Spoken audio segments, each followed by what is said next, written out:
বাংলাদেশে এখন কি একটা পরিস্থিতি চলতেছে, এর মধ্যে আমার এক ভাই বাংলাদেশ থেকে আসছে, যদিও এখন আসে নাই।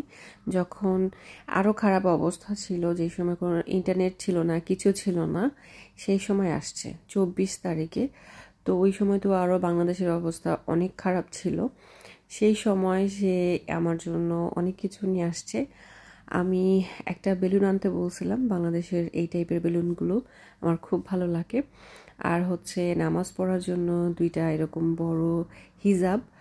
এই হিজাবগুলো আসলে সুতি, মাথায় থাকে এবং ফিতা আছে। আমাদের লন্ডনেও পাওয়া যায়, তবে লন্ডনের গুলো হচ্ছে একটু পিছলা কাপড়ে, সহজে মাথায় থাকতে চায় না। যদি সিল্কি হেয়ার হয় তো মাথা থেকে পড়ে যায়, আবার কিছুদিন পরে দেখা যায় যে মুখের পার্টটা একটু বড় হয়ে যায়। এই সুতিগুলো থাকলে অনেক ভালো, মাথায়ও অনেক ভালোভাবে থাকে, প্লাস হচ্ছে যে আবার ফিতা দিয়ে বেঁধে টাইট করা যায়। আমি শুধু তাকে বলেছিলাম আমার জন্য এই 2টা জিনিস আনলেই হবে যদি পারেন। তাও বলেছিলাম যেদিন তারা বাংলাদেশে যাচ্ছে সেই দিন। তো 1.5 মাস থাকার পরে তারা বাংলাদেশ থেকে আসছে। আমার আর কিছু চাওয়ার ছিল না, কারণ মোটামুটি লন্ডনে এখন আল্লাহর রহমতে সব কিছুই পাওয়া যায়।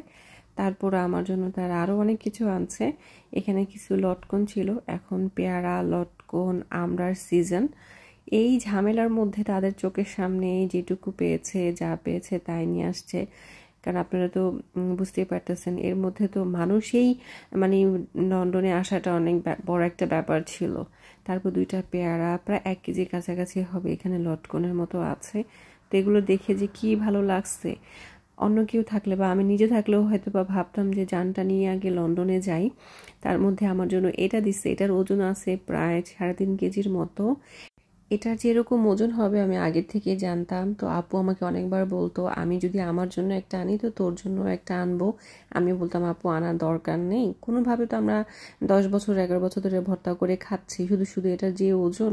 আর এটা এত বড় একটা পাটার যেরকম ওজন ওইরকম, এটা প্রায় মানে কি বলবো, দেখতে যতটা ছোট মনে হচ্ছে এতটা ছোট না, এটা বাস্তবে অনেক বড়। আমি তো আগে ছবি ভিডিওতে দেখে মনে করতাম যে এটা অনেক ছোট হবে বা লাইট ওয়েট একটা কিছু হবে, আসলে না।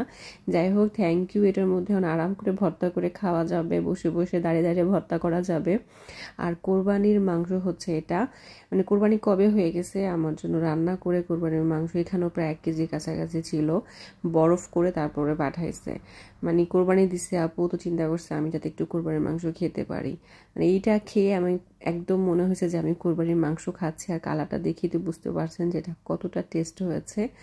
ঝামেলার কারণে আমার মা একটা জিনিসও পাঠাইতে পারে নাই। এই সব জিনিসগুলো আপু আর ভাইয়া গেছিল, তো আপু এখনো বাংলাদেশে আছে, ভাইয়ার কাছে এই কয়টা জিনিস আমার জন্য পাঠাইছে।